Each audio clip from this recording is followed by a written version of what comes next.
Cora Clancy on January 25th, 2023. Yes. And did you follow that same process with Cora Clancy? Yes. And so that started with a document review, is that correct? Yes. And what type of documents are you reviewing when you do that? Typically, I have a preliminary police report to review, as well as either EMS records or records from the emergency department. And did you start with an external examination of Cora? Yes. And what did you observe during that external examination? The external examination of Cora, I saw evidence of medical intervention.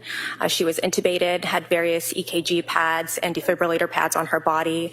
She also had a catheter on her right hand and puncture sites on her left hand and her left groin.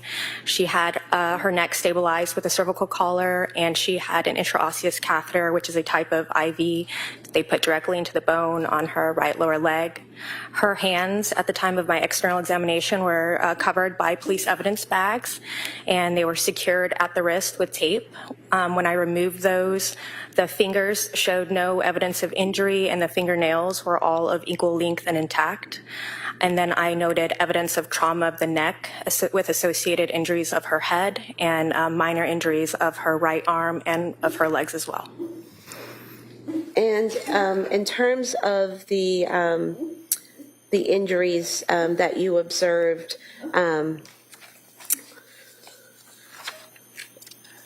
evidence of trauma to her neck, were there also injuries to her face and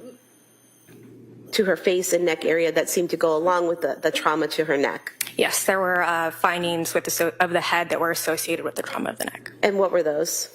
So on her neck, she had a ligature furrow. A ligature is an object used to apply external force to the neck or compress the neck, and a furrow is simply the pattern of injury that develops underneath the site of compression.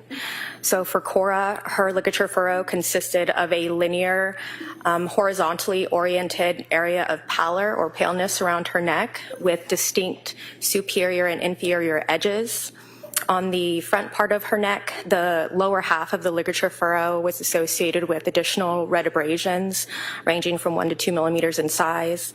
And on the back of her neck, the superior and inferior edges of the ligature furrow had developed some linear bruising as well.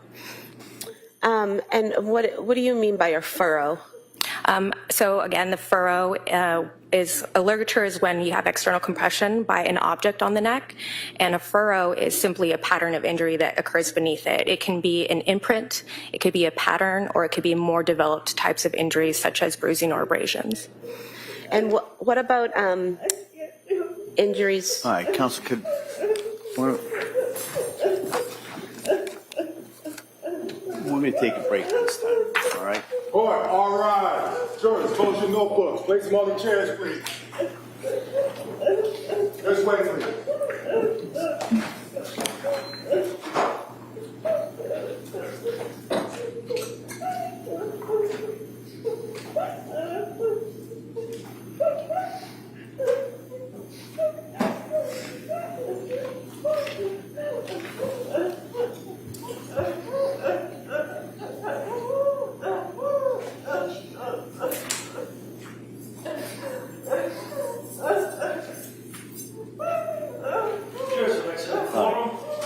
Recess for a few minutes. I'm going to come back. We'll speak to counsel in regards to scheduling.